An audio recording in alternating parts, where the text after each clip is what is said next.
Ladies and gentlemen, welcome to the Wednesday Call-Live. Filmed in beautiful Treasure Island, Florida, with your host, our president and CEO, Andy Albright.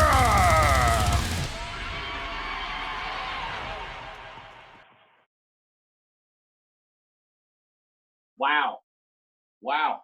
Thank you, Billy. I hope we are coming in loud and clear. I hope the visual is okay. I got my little Alliance Air because I'm missing N24/7. She has been grounded because of this virus, but thank goodness our premium has not been grounded. I wanted to let you know, if you haven't heard, this past week was the best issue paid week we have had this year. Boom down. I was like, what? You gotta be kidding me. Right in the middle of the virus, and we, boom, hit the best premium we've had this year. I didn't go back. Preston can let me know. It might be best in 6 months, might be best in 4 months. I just know it's best in week in 2020. So congratulations. Paychecks are bigger. That's exciting. I got a word from Caitlin. Let's see, what's today? Wednesday. Checks will be deposited today. Some big amounts will be deposited. So congratulations to you guys on that. I'm excited for you.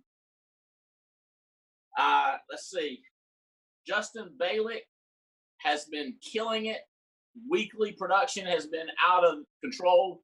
Paul Menachino has had out of control production weeks. I got both of these guys coming on as guests. Balick, you would just log in as a normal, just the blast that went out. Matter of fact, I might shoot it to you. I already sent it to him. Yeah, okay, good. So just click on that. We'll promote you to panelist. I've got a great set of stuff I want to talk to you about how to recruit, how to connect with people, because this business is a relationship business. And we say DMship is built by a friendship. So a district manager comes when you have enough relationships.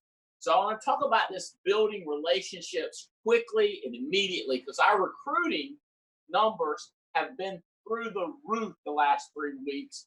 And I want to catch every one of these people that we get. And then if your recruiting numbers, and there's quite a few people out there, like our recruiting is the highest it's been in probably 4 months, but there's still others that I'm talking to, and I'm going, please do these things and your business will start to grow. So I've got, matter of fact, let's go. I might be messing T up if I say go to that instead of the, yes, I want Sydney on also. So Justin and Sydney. I tell you what, we'll go to leaderboards. And then we'll come back to this DMship or this relationship building thing. And Jeff Bright's got inside my head and tried to do a psychoanalytical perspective on who I am and how I recruit, how I've got this organization that I've got. Like, what have I done? Or what does somebody do if they want to win? They want to build a massive organization. But let's do this. Let's look at these leaderboards. The first thing that Tia is putting up is the Foresters Contest that we are going to go to Toronto. We're not going to go as scheduled, but we are going to go.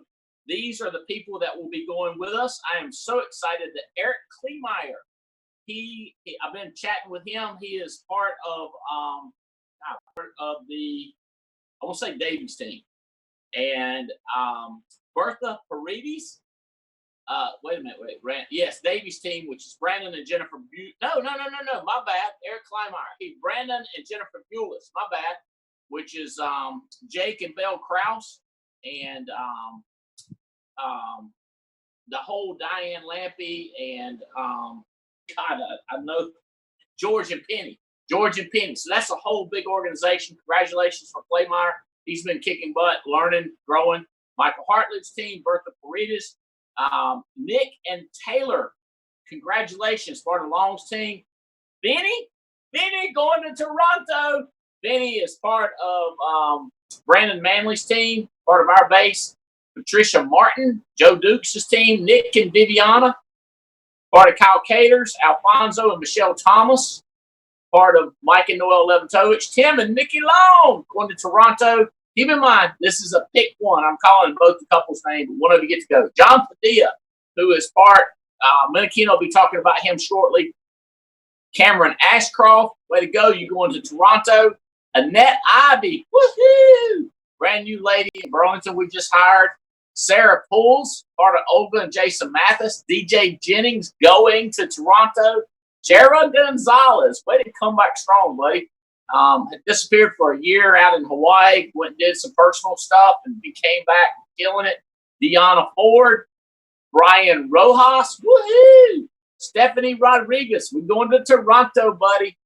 Your WhatsApp is showing again on the board, Tia. That's funny. Your WhatsApp showing. That sounds funny to me. Stephanie Rodriguez. Jeremico Edwards going. Paul Menachino, who you'll be hearing from here shortly. Paul and Sam. Jake and Beret. Jake with me last time to Toronto. We're going again. Joe and Tony Walker. This is going to be a great trip for y'all, whichever one of y'all decide to go. James and Pam Alara. Austin Peter. Junior Correa. Kyle and Janina Wilson. Janina, we had a good time. I hope you go back up there. If you choose to send Kyle, it'll be your choice. Eric and Bobby Belair. Woohoo! Marcus Richardson. Yves Monet. Robert Wilson, that's right. Minerva Profil, Shannon Barnhart, Tim Sipe, Mark Hutchison, Jonathan and Megan Yakey, and number one in the Foresters Contest is Joe Dukes. Now, I want y'all to know this. All of you that won the trip, we're going to go. And by the way, there's 5 more people that we did a lottery, and I'm told that my team did the lottery for us, and the people are named. Yep, they just sent me the people that won the lottery. You didn't quite make the cut, but you won the lottery, so I'm excited for you. So let's go back to the contest started, I think Monday, whatever day, April 1st. $5,000 to the top veteran. So Joe Dukes, this 90-day period, you win this, you don't win a trip, you win $5,000. So wouldn't it be cool if you got the $5,000 even before we got to go to Toronto? So then you go to Toronto with $5,000 in your pocket.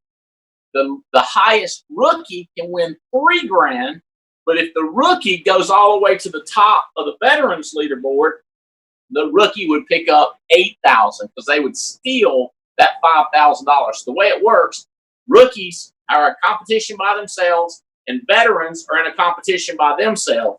But the rookies can move up into the veterans' money and take it down to the rookie crowd. And rookies for this contest is anybody that contracted after January 1, 2019.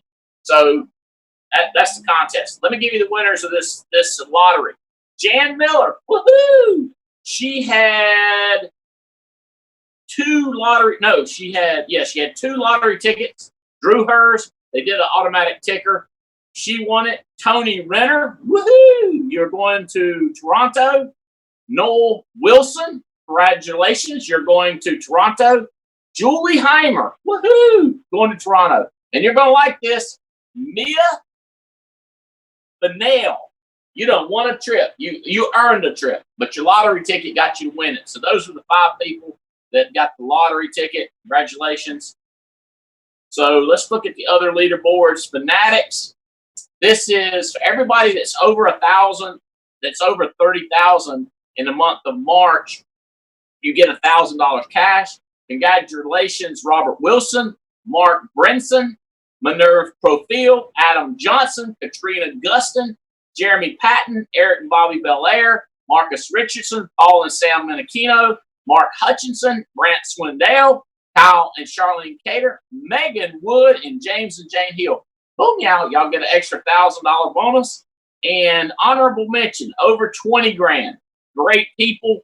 Doug Becker, Junior Correa, Darren Green, Jake and Bell Krause, Gil Stutling Flores, Paul and Rachel Van Palt, Jan Miller, Robert Wright, Debbie Ben, Evan Patzer, Kyle and Janine Wilson, Alfonso and Michelle Thomas, Nick Neitzel, Jake and Beret Bradley, Stephanie Rodriguez, Olga and Jason Mathis, Carol Zindin, Tim Sipe, Billy Crane, Jonathan and Megan Yakey, Mike and Michelle Allman, Chadwick Ray, Michael and Angie Owen. So that was 37 people over 20,000 issue paid, and it was some people right close. It didn't quite make 28,000.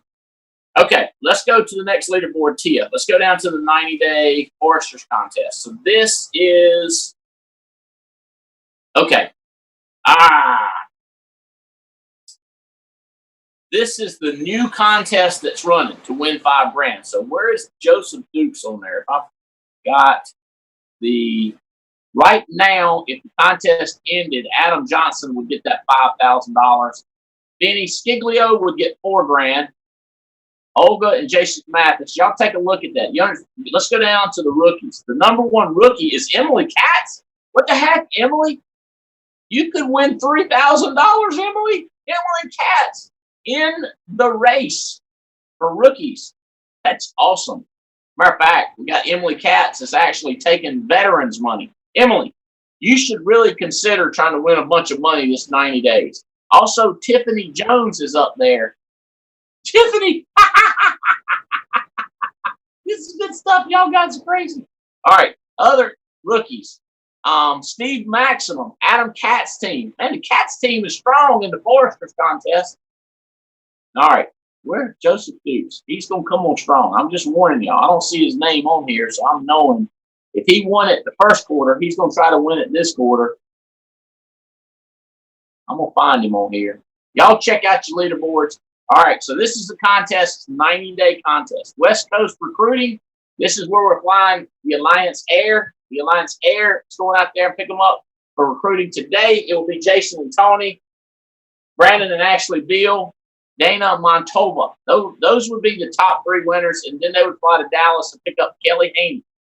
Just missing Jacob L. Krause, Angela Manzo, Adia Reyes, Diane Lampy. It's going to be this contest has a long ways to go. But Jason and Tony are way out front. Y'all can catch them. The other ones are close. All right, West Coast recruiting.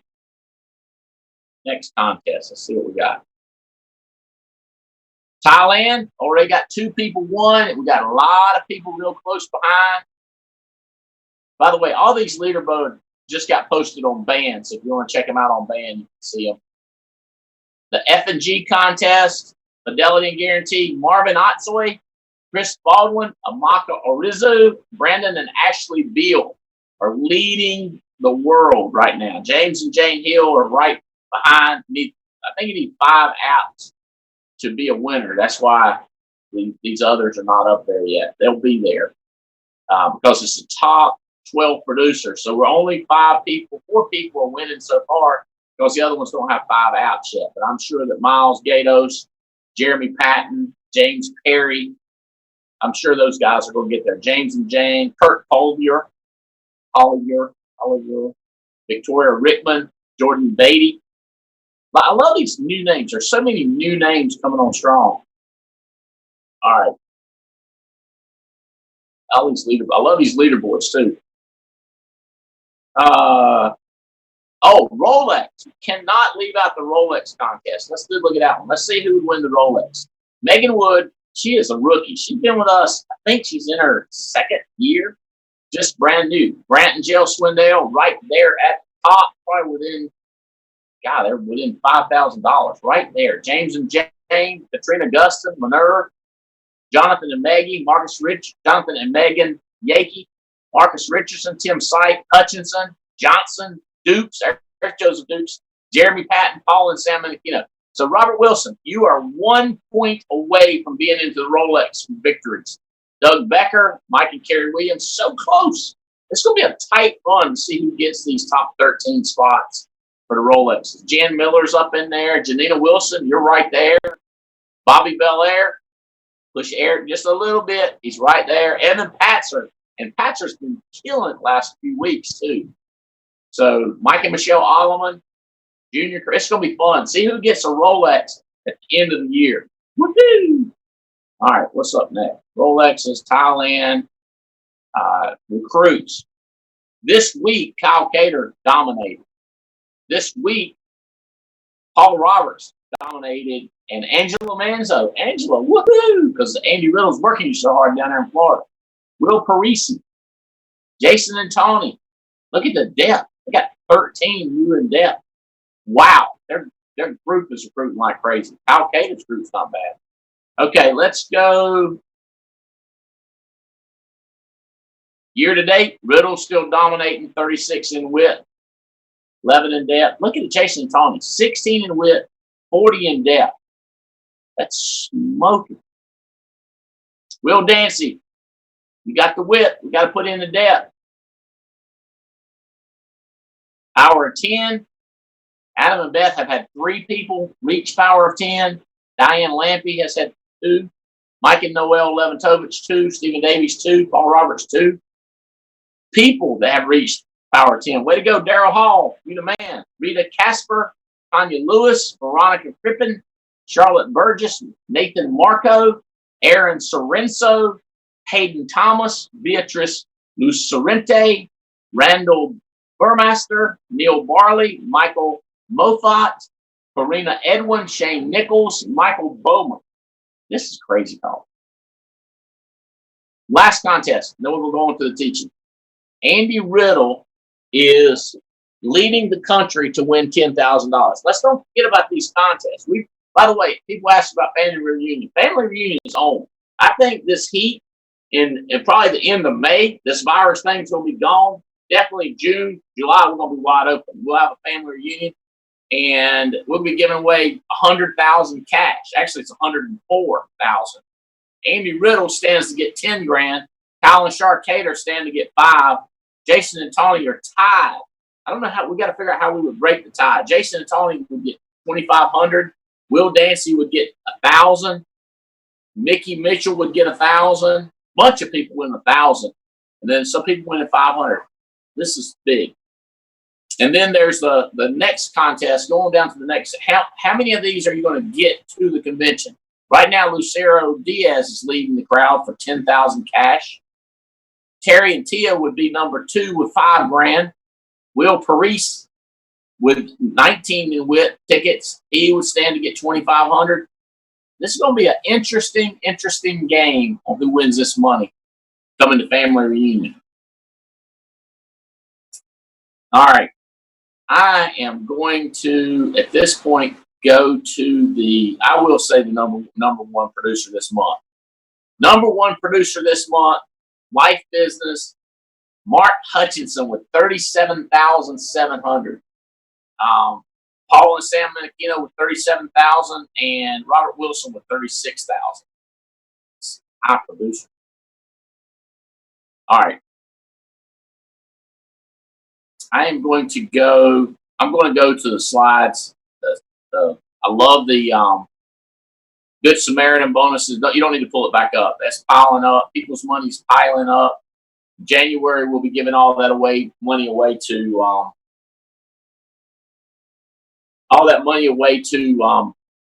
different charities across the country. So that money's piling up. I am going to go to my slides for the show. TWC today. Building friendships that turn into DM ships. So the first slide, go ahead and go to the number 2 slide. There's 4 different steps that I want to take you through to help build your whole organization.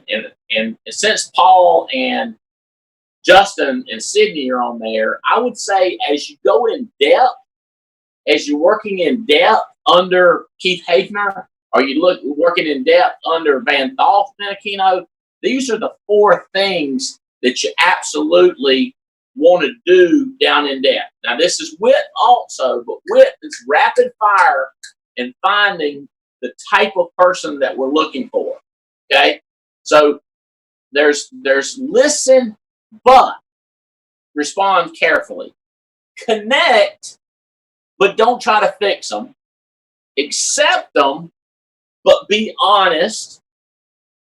Honor them, but establish boundaries. So this is the 4 things. Here's what I'm saying. Here's what most people do. None of these, or they kill number 4. You with me? Like as in, they're too soft, or they're too hard. We're looking for that just right. That's where you pound the 3, but brother, you ain't playing with them on number 4 either. That's the part, like, some people go right to say, like, you got a booger hanging out of your nose.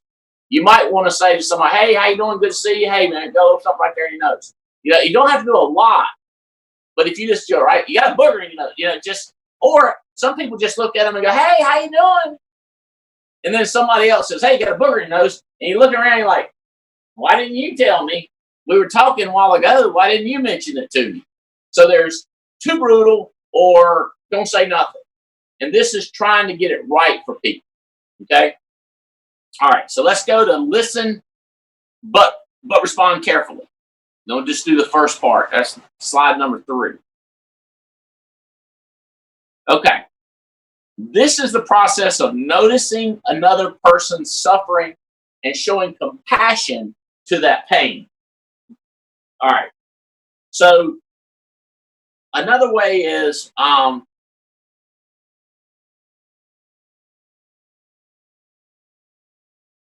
this is a difficult thing to do.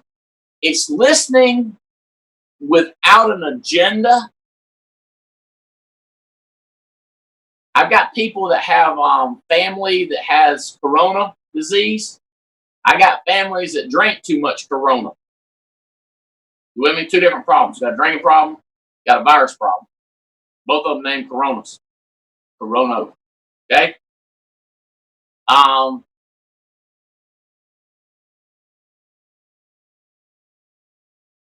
right, let's go back to the slide for a minute. Tia. Listening requires openness, and hearing requires receptiveness.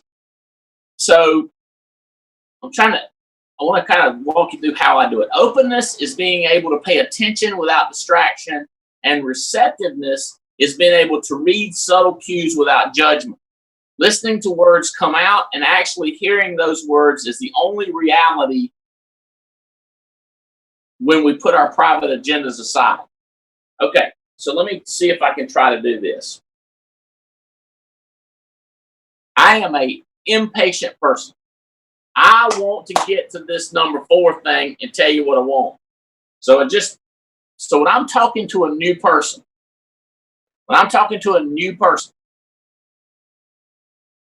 what I want to say is get your license, let's start selling. Don't be a dum-dum.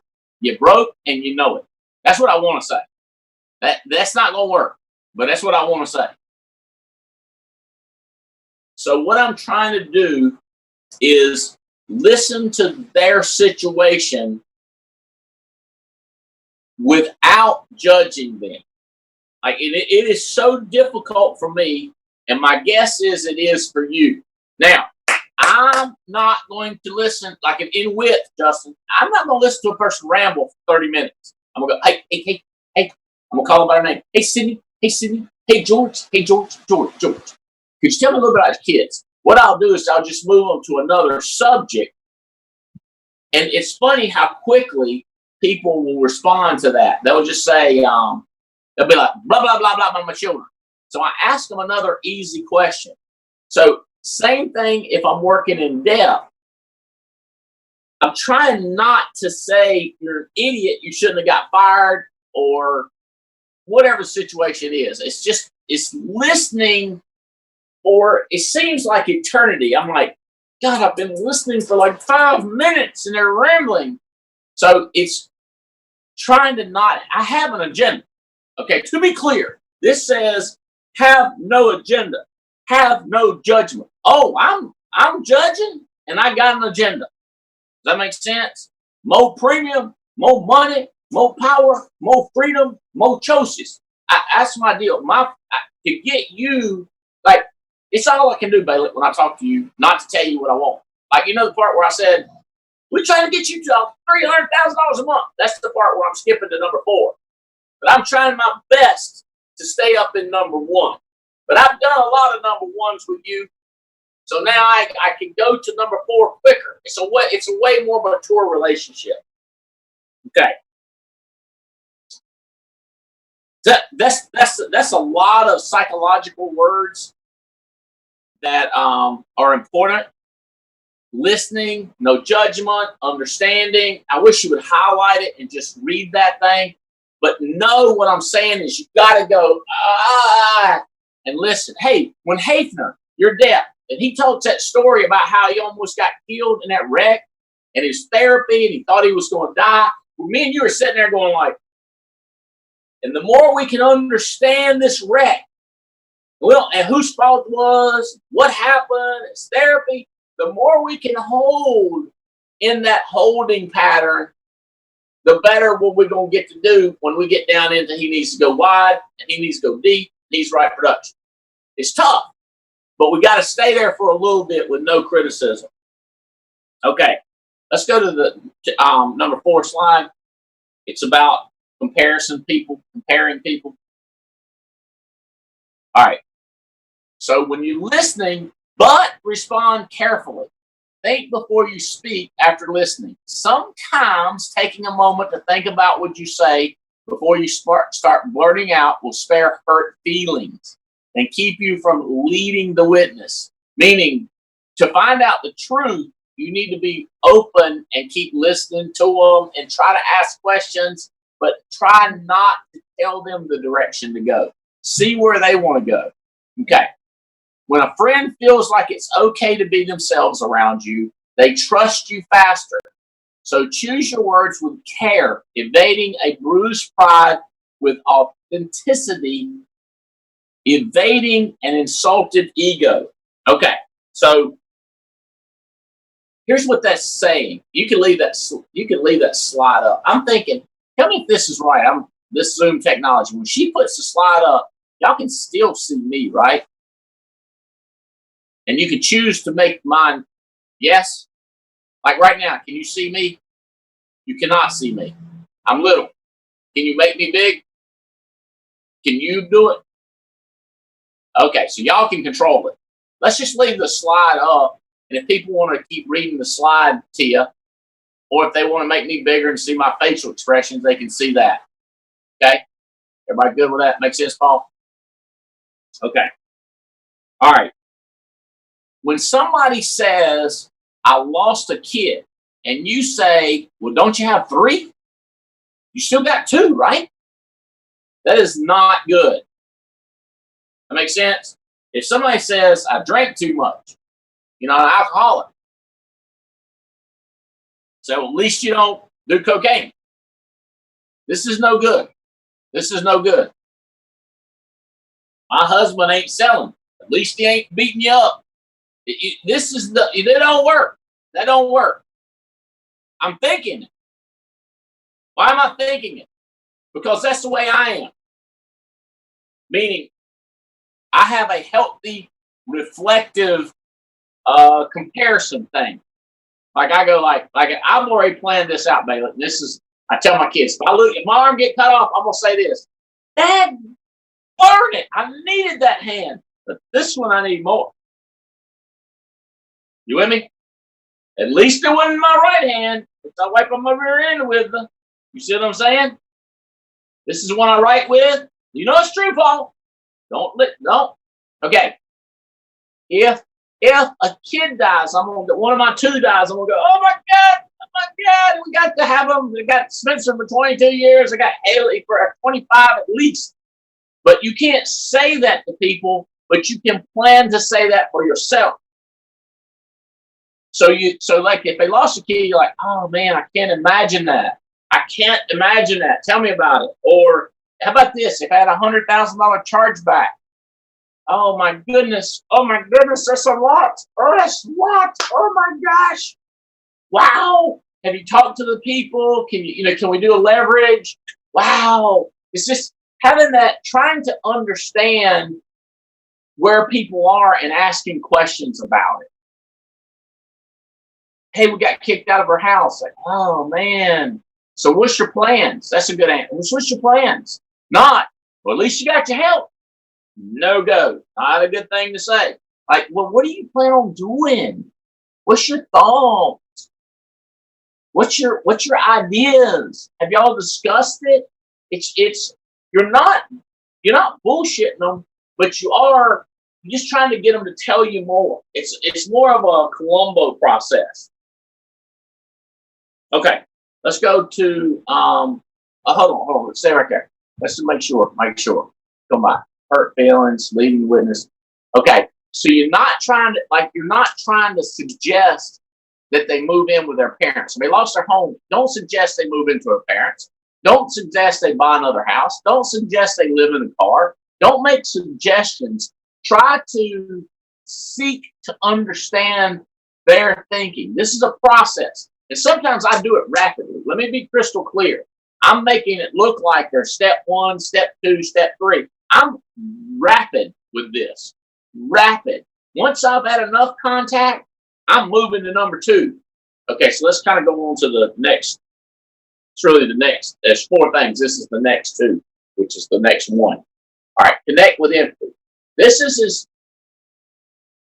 the process of taking the attitude of the other person and seeing the situation from their perspective. Therefore, to feel empathetic concern requires us to first appreciate the other person's opinion or pain. This is weird, but you got to understand it. You have to be thankful and grateful they're willing to tell you. You got to be like, you got to have this sense of, wow. You heard Tim Goad say, thank you for trusting me with that. That's what that means. Thank you for trusting me with that. You have to be okay, I got you. I got it. That tells me a lot right there. I appreciate that. That's kind of what that's saying. The other person's opinion. Then second, we got to connect by seeing to the emotion behind the opinion. Like, ooh, that has got to hurt. That's got to be big. That is strong right there. Because, somebody says they lose $1,000. Here's what I would say. And we're talking about it? Like as in, seriously? Seriously? $1,000? And you care about it? I broke a pot that cost more than $1,000, right? That's what you want to say. And me and Spencer looked at each other. I was like, Dad, burn it. He's like, how much is that? I said, you don't want to know. Just broke it up.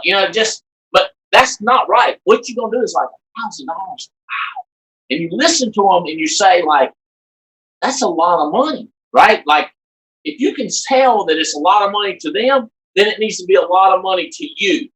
You can't stay in your high horse or, you have to understand, see the emotion. If y'all read this statement, the highest form of discipline is empathy. If I had a hat, I'd throw it down. Like what Spencer's doing with CrossFit, golfers, that's difficult. That's talent. Mundane, making 10,000 phone calls. Very difficult in my book. But what psychiatrists, psychologists, sociologists, these people say that empathy is the hardest thing to do. Requires the most discipline of anything in the world. Y'all know when you lose your temper with somebody? Or we cut them off, you light them up quick, which I've been known to do. Some of y'all have been known to do out there in the audience.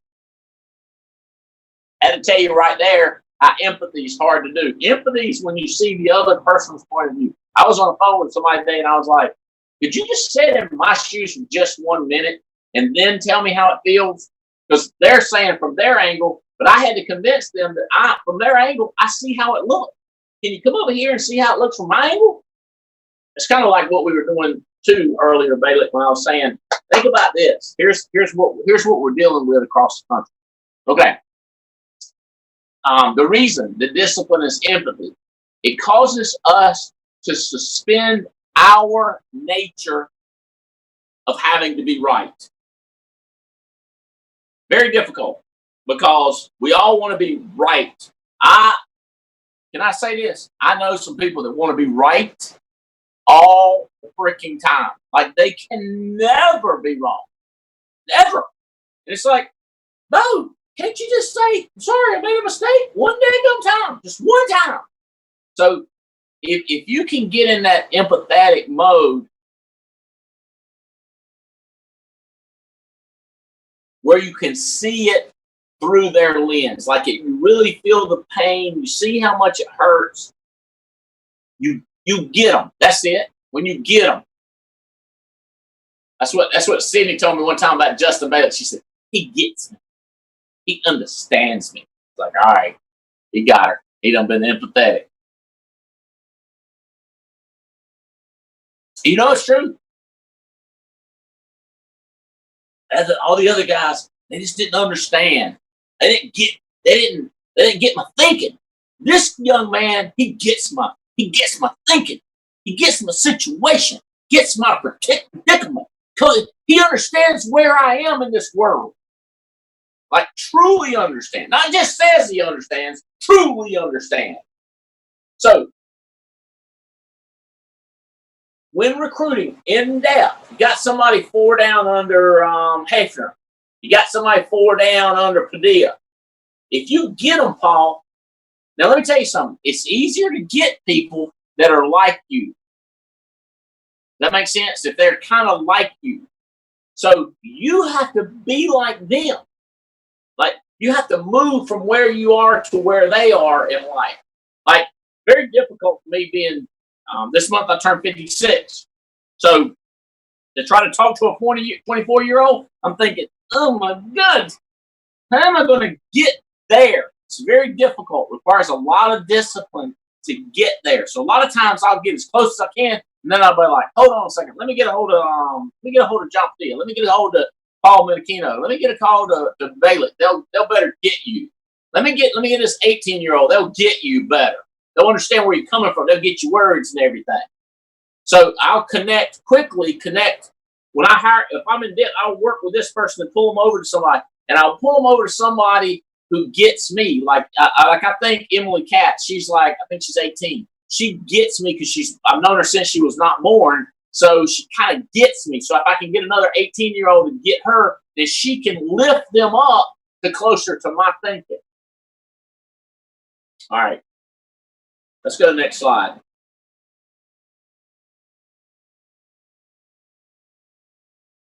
All right. This is really interesting. Avoid fixing and stunting another person's growth. So if I was going to show you how to do something and you're on the phone, I got to try to get you to grow rather than fix. So what this starts out with is this fishing analogy. Give a man a fish, you'll feed him for a day. Teach a man to fish, you feed him for a lifetime. So you say to me, hey, listen, something to do with my money. I'm trying to think something like, how do I see how much override I got on this person? I go, hold on a second. You got $4. That is not teaching them to fish. It's like, but you say something to them like, well, where do you think you would go? And they go, the Ark. You go like, aha, Ark, the Ark. That's interesting, the Ark. So what you're doing is you're trying to get them to grow instead of stunting their growth. I have people stunt people's growth. Okay, let me try to get through this, and I'll come back to this so we figure this out. The urge to fix a friend versus grow a friend. Fix an agent versus grow an agent.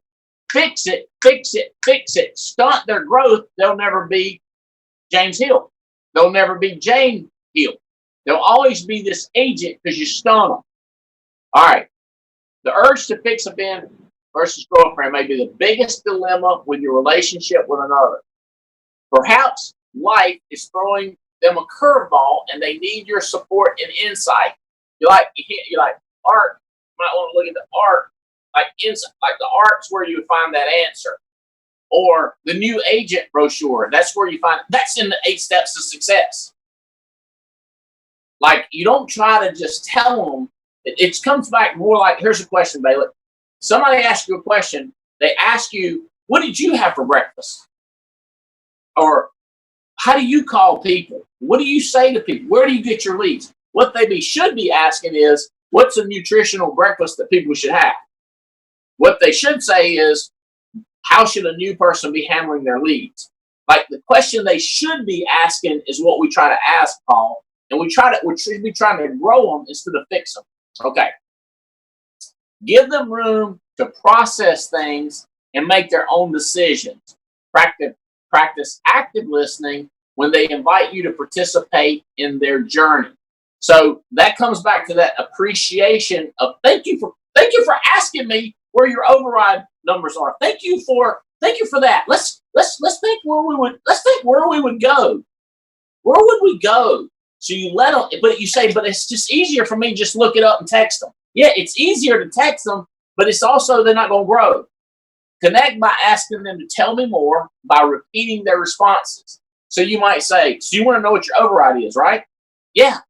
Are you thinking it's too high or too low? You wondering what your expenses are? What are you thinking? So it's trying to figure out. A lot of times when people ask you, what's my paycheck this week? What they mean is, how did y'all calculate my commission? What they mean is, how come it's 25% lower than I thought it was? So if you answer their question like that, as opposed to seeking to understand, you're giving up the opportunity for them to grow and get bigger. Does that make sense? There's a lot of value to people figuring stuff out.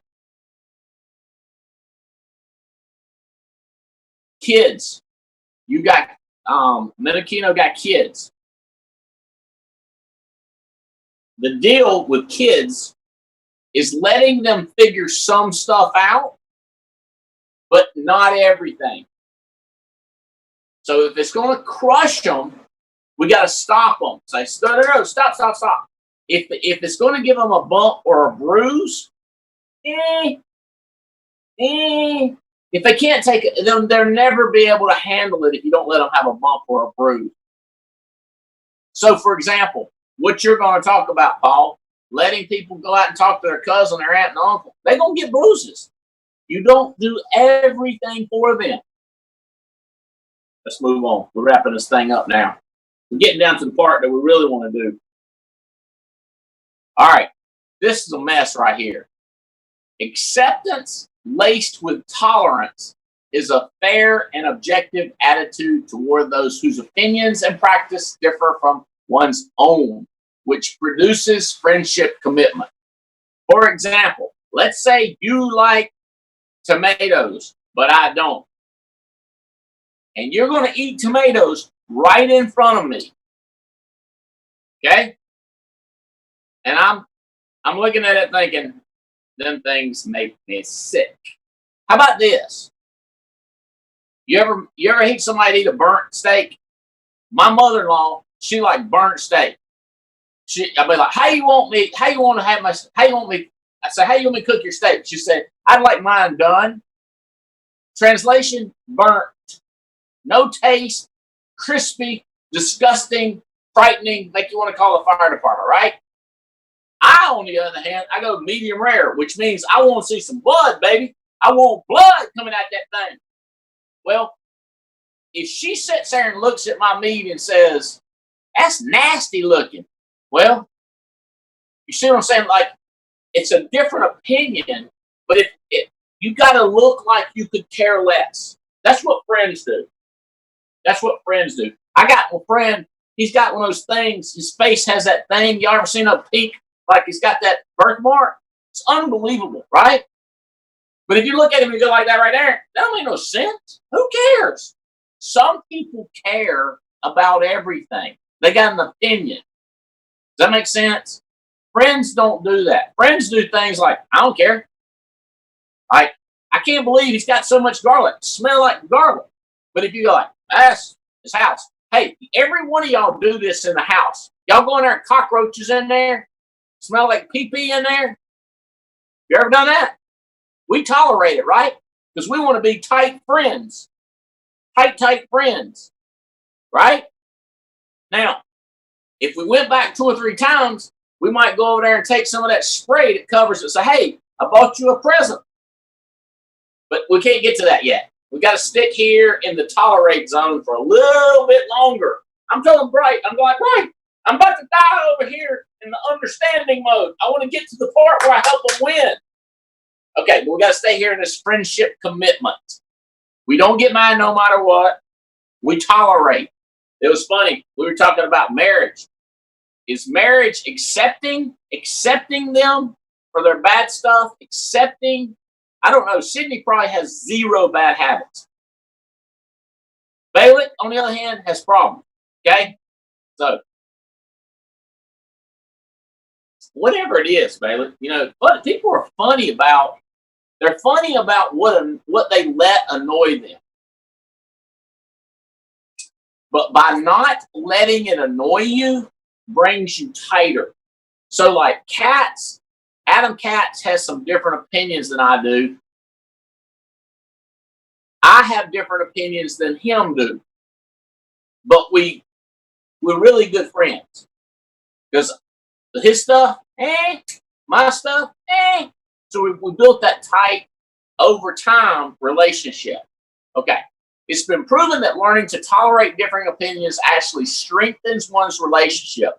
Asking yourself, is me being right, Sydney? Sometimes, like with Justin, you're like, is this even worth it? Is this worth fighting for? Is this worth arguing over? All right. By making that emotional connection, we can avoid destructive comments or one-upmanships. This emotional connection is the fuel for learning to accept others. And accepting others is the precursor to developing respect for the other people. This process leads us to ask, if I were in that person's situation, how would I want to be treated? The treatment or tolerance is a connecting bridge between acceptance and respect. So it's getting over stuff. All right, so you call up somebody, and the first thing they do is they say, man, this is terrible. This is terrible about the viruses. You go, ooh, how many people have died in your area? And that's yours. You're in an affected area. This is not, okay, that's hard for me to say. Because if they start saying it's terrible, I'm saying, hey, my buddy got killed. A 70-year-old woman got run over him and killed him. If we'd have had the virus going on 2 months ago, my boy was still alive. That guy, Vinny, at Pregos, he got run over by a 70-year-old woman. If the virus had come earlier, my guy was still alive because that 70-year-old would be in a house hiding, protecting people by not driving. How about that? You see, but if I said that, we're not going to be friends. I say it like everybody's going to have different opinions about everything, but we got to get to the point that I respect my neighbor. Oh, she comes over, she'll walk around, she walks in circles trying to keep 6 feet from me. I'm like, that virus can't jump 6 feet. Calm down. But I can't say that. I just got to give her that respect, that room. You with me? Because we got to respect for each other. You with me? And she tolerates me. I guarantee you there's stuff she tolerates. I'm thinking I'm right and perfect. There's nothing for her to tolerate. She should love it, right? She should love me. She should love you, Minkino. But people don't. So you have to have that. It's politics, right?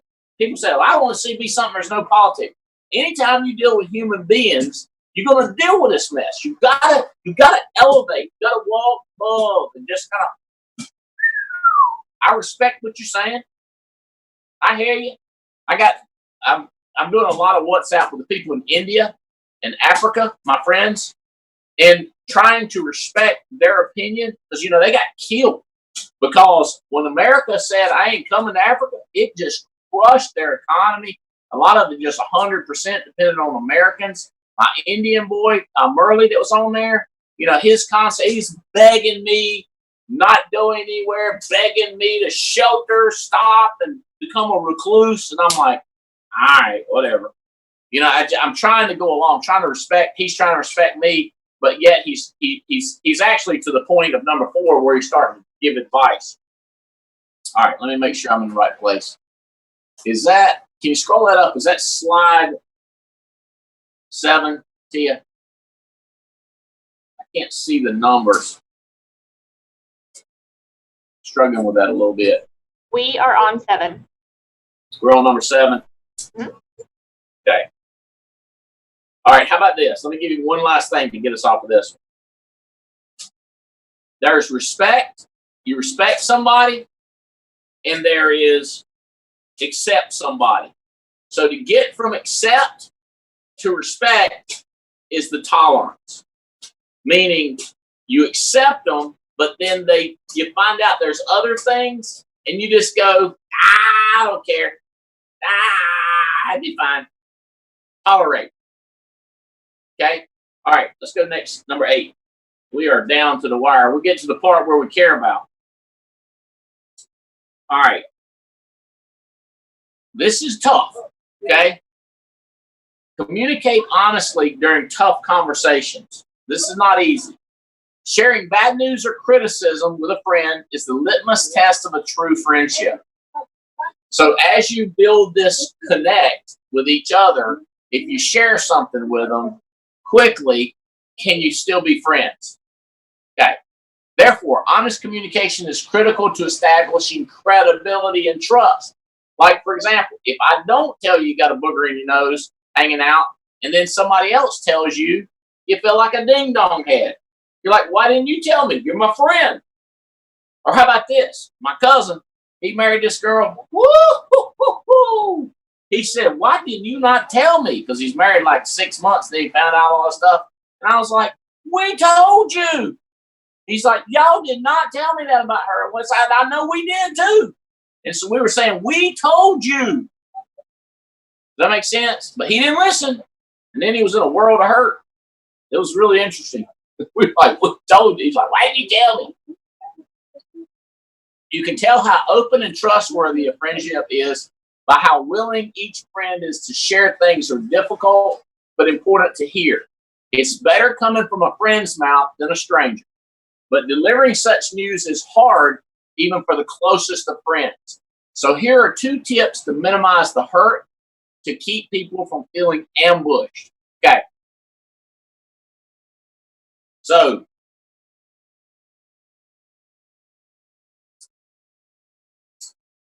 all right, so a friend's telling me this, Justin. They're not getting any more leads, and they're calling old clients they've never called before, and they're doing really good. And my immediate thought was like, that's great. And I've already been through the first 6 slides, right? I'm already with them on the same page. And I said, you understand that you should have been getting the juice out of these people, the more referral. You should have been doing that all along, not waiting. And in your case, Justin, y'all have been doing it all along, but some people have not been doing it all along. And so I had to quickly get to the point. Does that make sense? So no matter what the subject, spit it out. This isn't talk about, here's what I want to tell you. I'm trying to tell you. Next thing is just say it and move on. Like as in, let's don't lose our mind with emotion and screaming at them. Let's just say, here's the thing. Adam Katz has had conversations with me. Stephen Davies has had conversations with me. Fitz has had conversations with me. I've had the tighter the relationship, the quicker you can have relationships.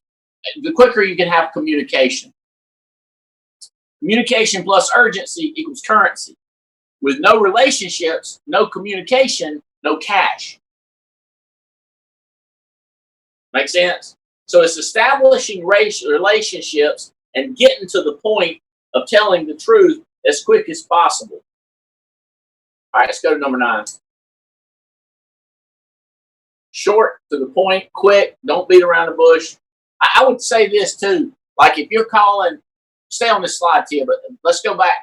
Don't go back to slide, but going back to the thought. If I'm calling old contacts and I want to get them in this business, I don't go on and on and on. It makes it seem slimy. That's why I have that transition phrase. It goes like this. So the reason for the call, Tim, it gets you to the point quick. The reason for the call, and then you give that 2-minute spiel.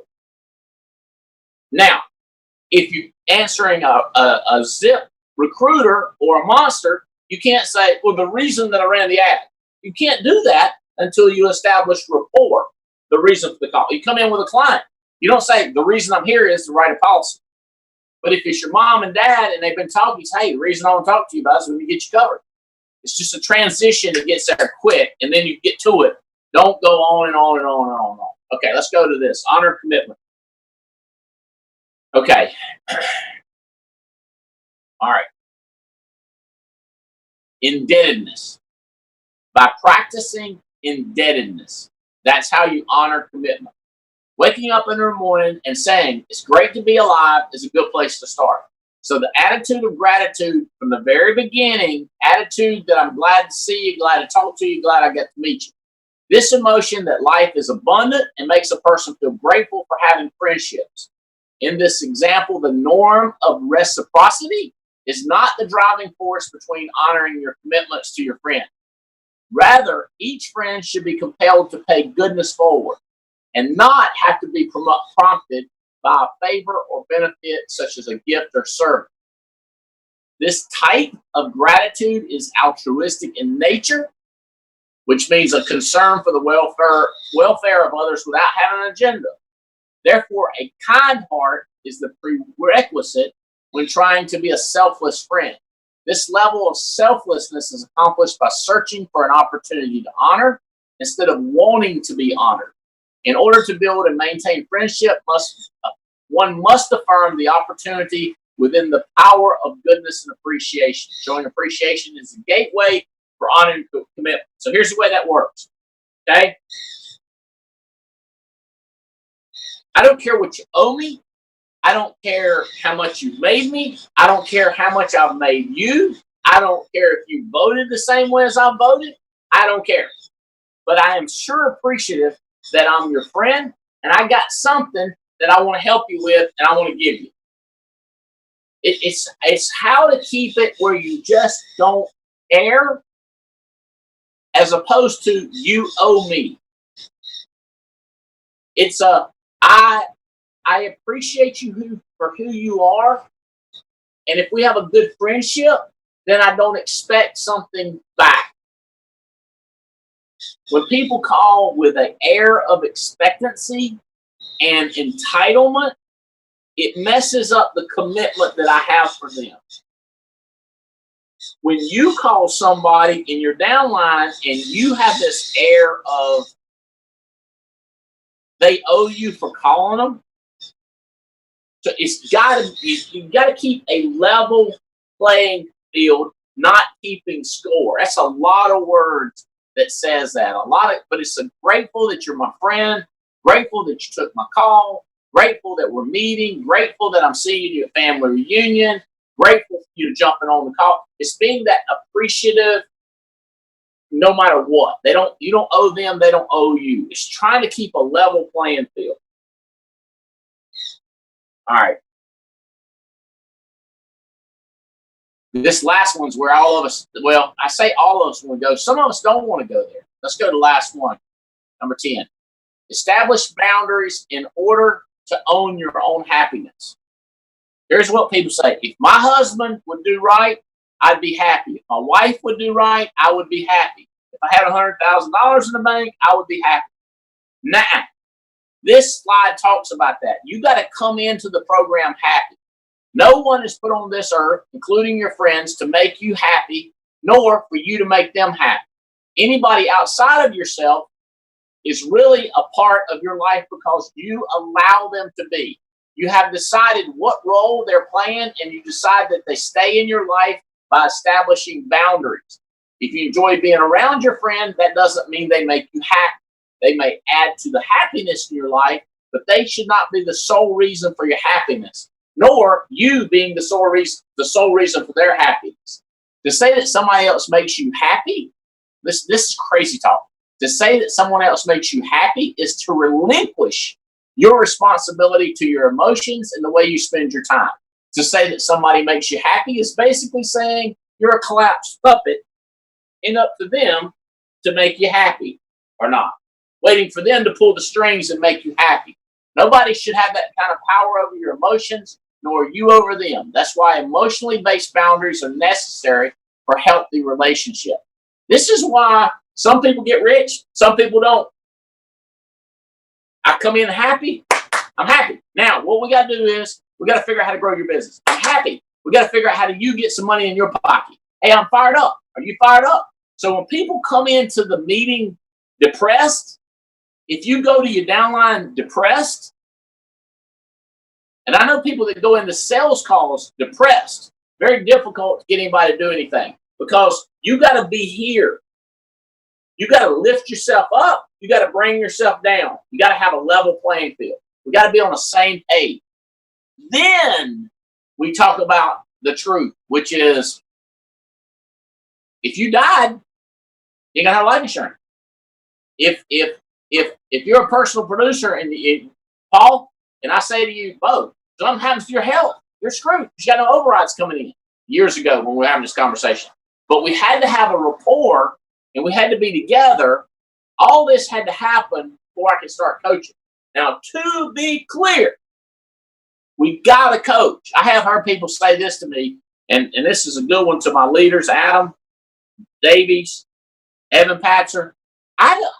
Here's what I'm saying. You said never tell anybody how to build their business. You said that people don't want to be told what to do.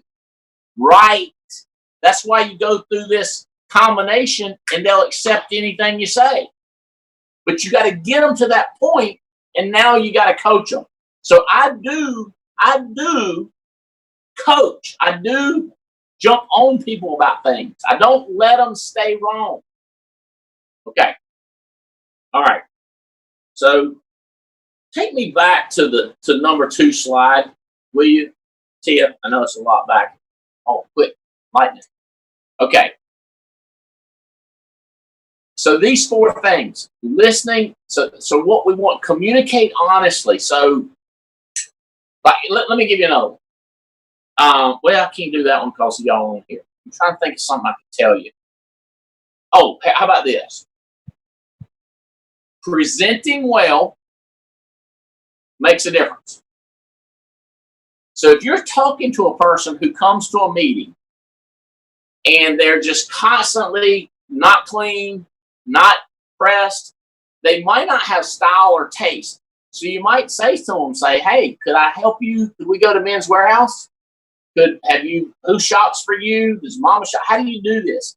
Like, communicate honestly. But then if somebody says, hey, can I come over? It's so many things in this boundaries. People say, hey, can I come over to your house? How about this? How about we meet at Starbucks? Boundaries. All this is critical, not judgmental, like you shouldn't be trying to come over to my house. So all this is how to stay on the water spout. And I can guide people, and I can tell you this, a lot of my managers and our leaders can guide you on how you're falling off the water spout. If you're making people too mad, if you're not acting upbeat, everything matters in relationships, and everything matters in becoming a district manager. Accept, connect, avoid fixing, but that don't mean you ain't coaching. You got to coach. You can't fix, but coaching is where you give them room to grow. Okay. All right. Hope that helps on connecting. I got a couple of people here I wanted to talk to you about what they're doing. We are in the midst of this crisis of virus. I mean, economies crashed, stock markets crashed. A lot of people out of work. A lot of people are confused, depressed. I've heard that suicides are up in America, and I've heard that child beatings are up in America, that divorces are up. It's a crazy time. You got to believe this crazy time going on. The Alliance had its highest paid week this week. This past week was our highest issue paid this year, and I think over more high issue paid than probably at least 6 months. During this crisis, the reason is we've got people fighting for what they want. They want to win. I've got 2 winners on here, actually 3 that we're looking at, and I want them to tell you what they are doing and how they're doing it to get the success. I talked to a person yesterday, they just shut down. No sales, no money coming in, depressed. The Coast Guard's out, the Army's out, the militia's out, people dying. Woo, woo, woo. I watched Outbreak last night just so I could get my mind right. That's some kind of a contagion type, virus thing. I was like, now you get that one. Spencer said, that one's an outbreak. Like, that was a disaster. It was way crazier than what we're going through. But so during that, these guys are winning. So if you would open up, unmute Justin and Sydney, and let's talk about what you guys are doing, what you recommend for new people, advice, tips on how to deal with this fear, selling over the phone. We were talking about different people handling it different. So I'm just going to turn it over to y'all. Y'all chat. We'll listen. I'm learning. I'm taking notes too. Thank y'all for being on with us, Justin, Bailey, and Sydney. Thank you for having us on. My name's Justin Balick. I'm Sydney Lago-Giannis. Soon to be Balick. You're going to shorten it in November. But so, yeah, Andy and I were talking about this right before the call, and different people handle stress in different ways. And when it comes to money, I tend to get more calm as things get more stressful. Because here's the deal, guys, is if you're all jacked up mentally, you can't have a clear enough mind to present a solution to the problem, right? So you can't be caught up in that craziness. So when this all started happening, I was like, okay, look, we got to go over the phone. If they're willing to see me in person, I can do that. But what I found is that when I started this 40 appointment a week run, was 3 weeks ago. That first week, I was able to see most people in person. That was like right in the beginning of when this stuff started. But then I started getting a little pushback. I don't want people at my house. I don't. Okay, great. So it was at that moment I was like, well, we got to go over the phone. Because here's the thing, guys. What are you going to do? Sit at home and not make any money? Like, this is a do or die situation. We don't have a choice. We have to adapt to what's happening. And thank God and thank America that we have been considered an essential business. And guess what, guys? You know what we're selling? This is life insurance, but what we're selling is death insurance. And people have not had death on their mind more than they have in the last 3 weeks. So if you guys aren't selling right now, y'all are cray-cray. Everyone makes mistakes. All right. So we were talking and we were saying, okay, what are a few different ways that we can approach this? And so if you've been around for a while, I'll do if you've been around for a while and if you're brand new. So if you've been around for a while and you're like me, guys, I real simply, I hit up corporate. I said, and with the ARC and everything, it's quick for them to do this. I'm like, hey, help@naaleads.com. Can you send me my entire client list that I've had since I started here? An hour later, boom, yow, 1,600 clients in an Excel spreadsheet with all the phone numbers and everything. Simple. Okay, sick. So all I'm doing is I downloaded an app called Group Text. It's a little strange to do. Ask Chelsea Long about it. She has a step-by-step thing. Because guys, like ZipWhip is great. It's $50 a month, and there's other things, but this is $2.99 one time, and that's it. And then you can drop in. So it's $3 exactly. So you can drop in as many people as you want. What I did is I dropped in 100 clients at a time, and I used Evan Patzer's text. That's on band if you guys want to get that. And I was in 100 at a time so I could regulate the responses coming back. And I had 40 appointments booked that next week from those texts. And guys, most of it was over the phone. There was a few people here and there that still want to see me in person. Great. But most of it was over the phone. All right. So if you already have current clients, you have zero excuses. Zero. Guys, what's the hardest part about sales? Being able to create trust in a relationship in a short amount of time. If they've bought something from you, I don't care if it's a $2 a month child whole life, you got their banking, routing, and social. They like and trust you. It's 1,000 times easier to sell them something else. Period. So that's avenue one. The second thing is for me, Sydney and everyone in our group, getting ERS is mandatory. You have to, whether you sell them or not, you have to get ERS. So this is my ERS folder. That's 3 inches of 10 people per page. So I have thousands of people in here. And guess what, guys? I know for a daggum fact that there are people on this call that have been with us for a while that have a book just like that and have not called a single one of them. Like they think I'm just gonna store up all these ERSs and magically they're gonna make me money. No, you have to call them. Isn't that crazy? Just like the leads, you have to call them. Who would have freaking thought? But guys, just like your current clients, you already have built-in credibility and trust, because if you're good enough for someone's mama, brother, sister, son, daughter, cousin, goldfish, you're good enough for them. So you should be able to be selling more than before. Because check this out, guys. All right, y'all might be saying this is bad. I've had a worse show ratio. I'm working on it. I've had a worse show ratio than I did when I was running in person. But I'm learning from a couple of our guys, Greg and stuff, and Paul's been implementing it and having better success.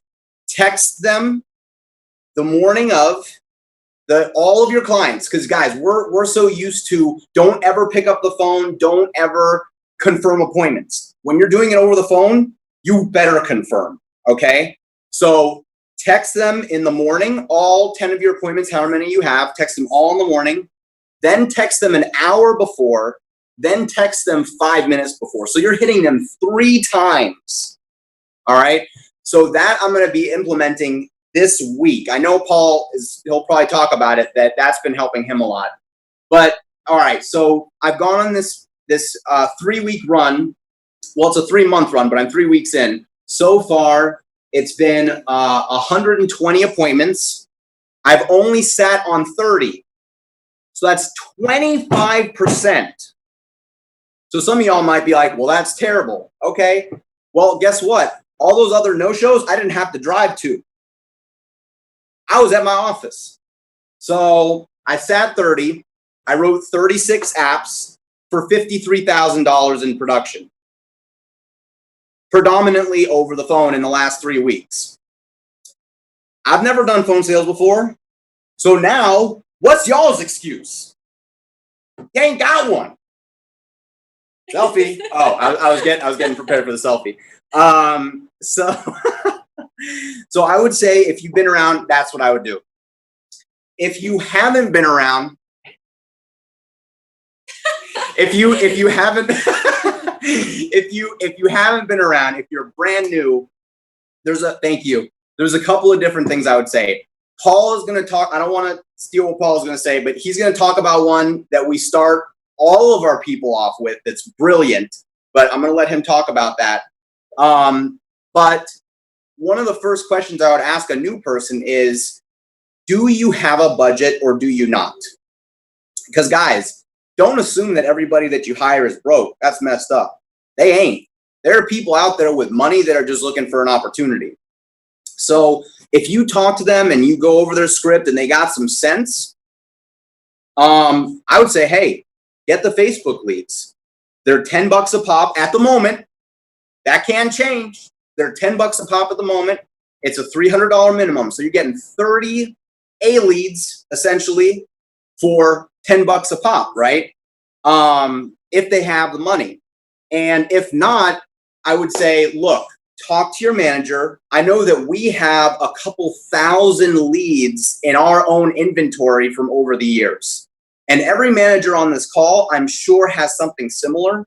So it's cool. Just give them 20, 30 leads to hit them. But guys, what we've been seeing is crazy. We have a brand new guy.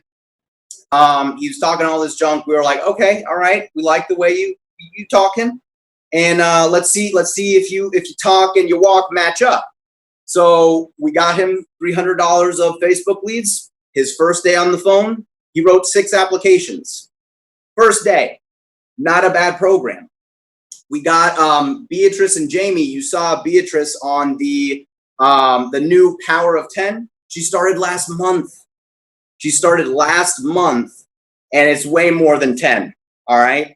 But they got on the phone and they wrote 10 apps on 30 Facebook leads first time on the phone. I'm just telling you guys, yes. I'm telling y'all, it works. It all works. Oh, you're muted. You're muted. I don't know what you're saying. Okay, I'm muted now. Oh. Did she sell them over the phone? I mean, in other words, did she get e-apps and stuff like that, or did she go to some of the houses? Some of them she went Not from the Facebook. Not from the Facebook leads. All the Facebook leads were over the phone. Right. But then she was incorporating ERSs and NAA leads. Just working. That's okay. I'm gonna let you keep talking. I want to keep jumping in, but I'm gonna let you keep going. Working. Talk to them about the work. Anybody can do it. Talk to them. Okay. Let me tell y'all something. I'm sure Paul's going to tell you the same thing. Once I made the decision to do 40 appointments a week, everything else became simple. Here's the reality, y'all, is you're thinking you're worrying about this, you're worrying about that, what if this, what if that, Corona this, oh no. But if you just make the decision to do 40 appointments a week, everything becomes so God blessedly simple because you don't have to think about, you don't got time to worry about all the other stuff. And the reality of the situation is if you had just focused on the daggum 40 appointments from the beginning, all those things that you were worried about to begin with would have been freaking taken care of.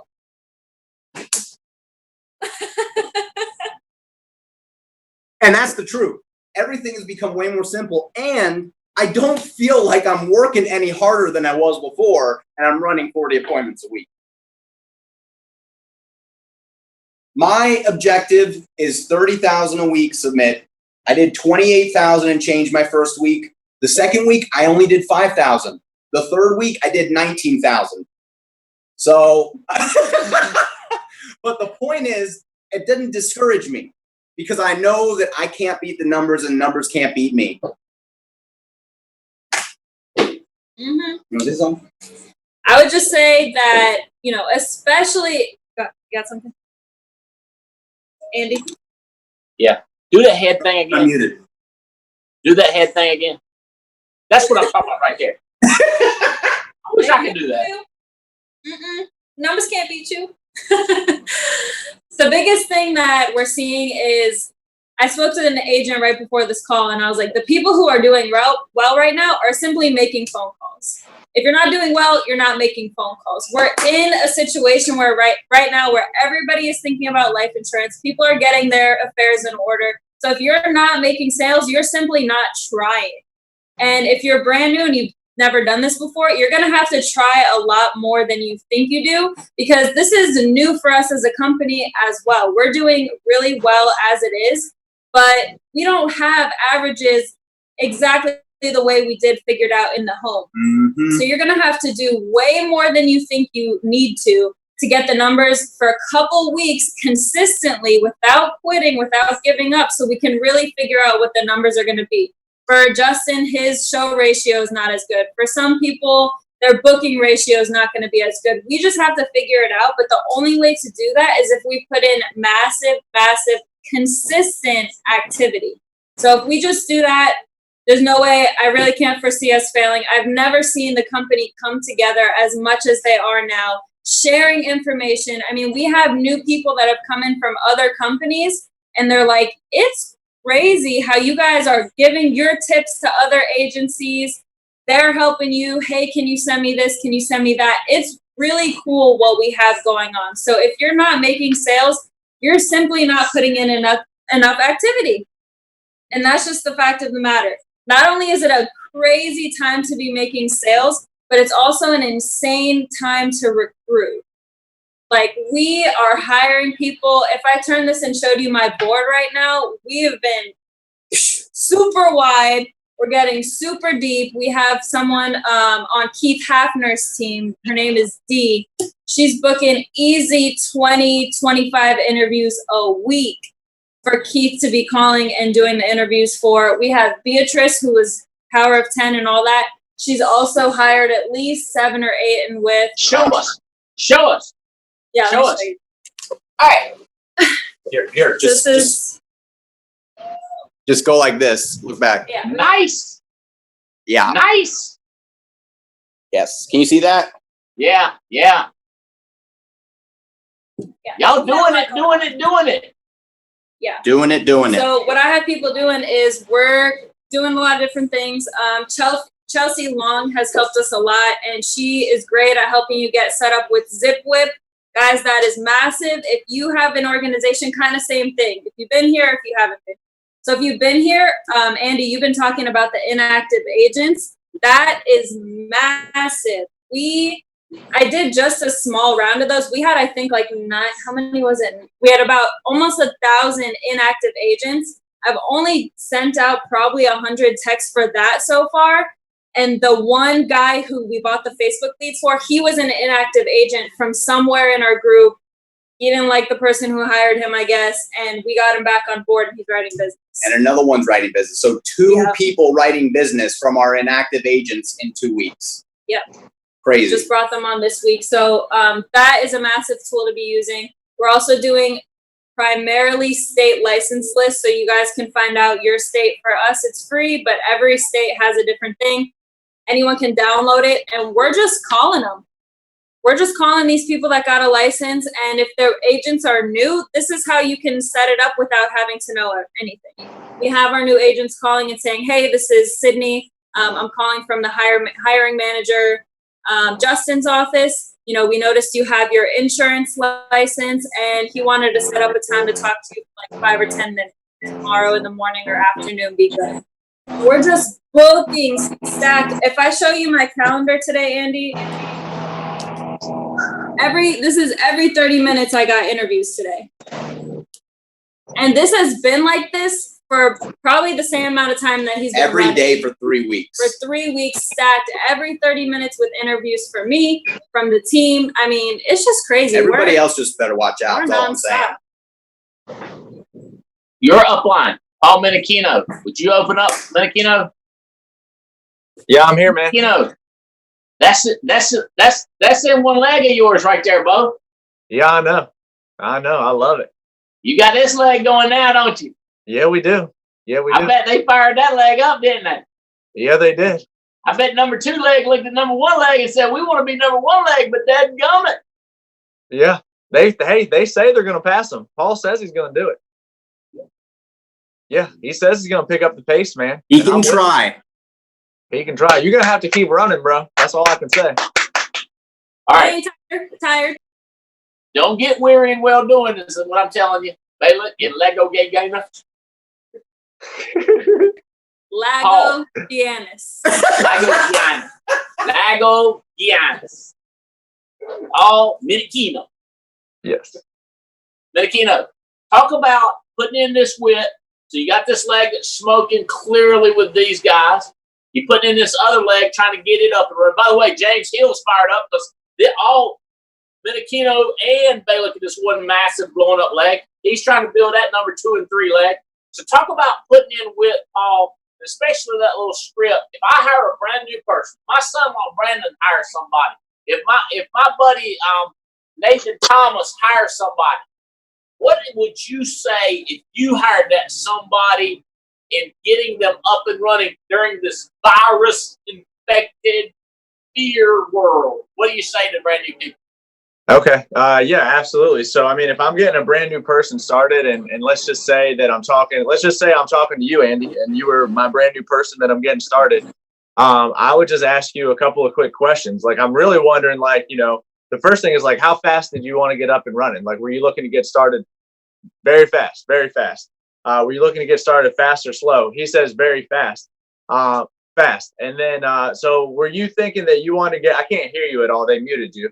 But were you thinking that you wanted to get started like did you want to get started, Fast. the fast way? Okay. Fast. So, I had so a did you want helicopter coming over my house, so I muted. Okay. I was wondering what's going on there. I could see you moving, but I couldn't hear you talking.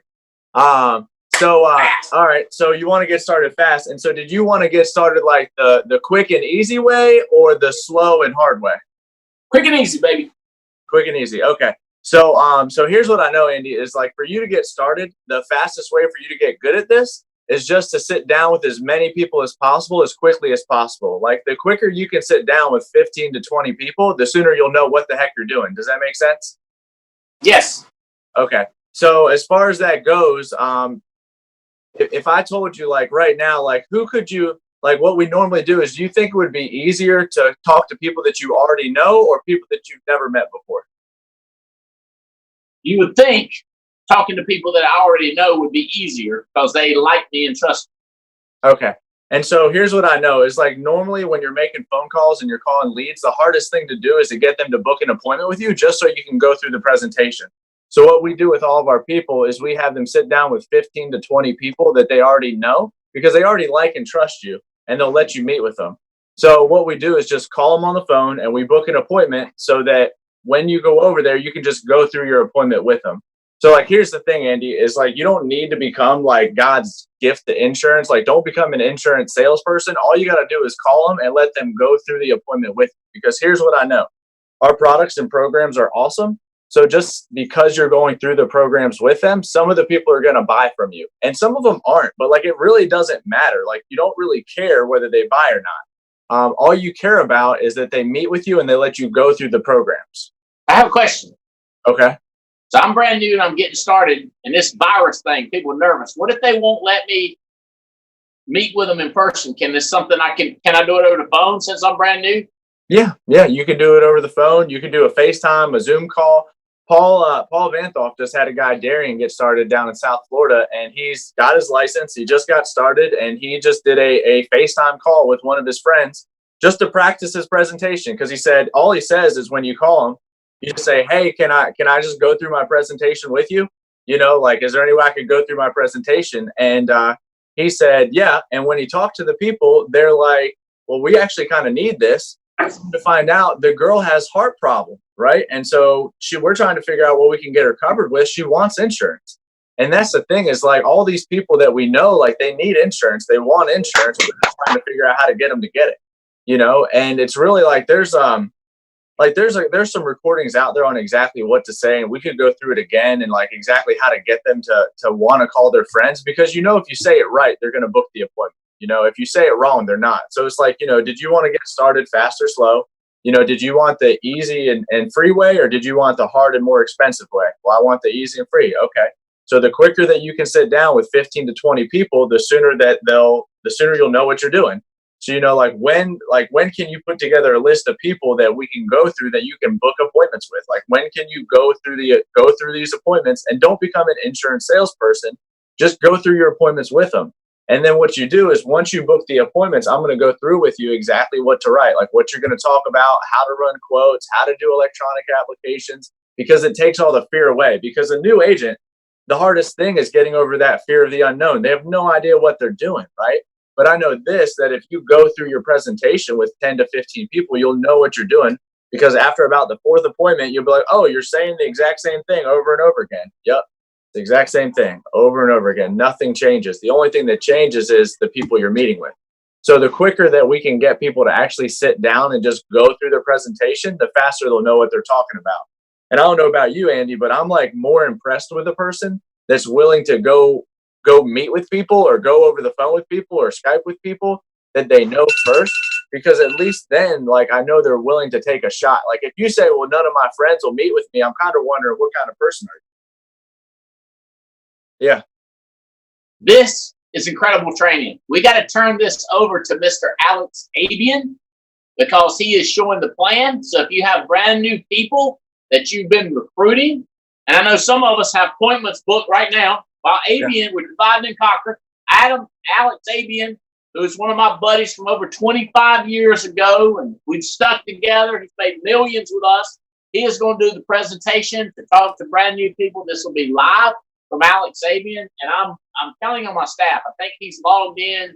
Y'all can simply make. I think you can just promote him if he's logged in, and then he can go get into his show the plan deal. Tia, is that correct?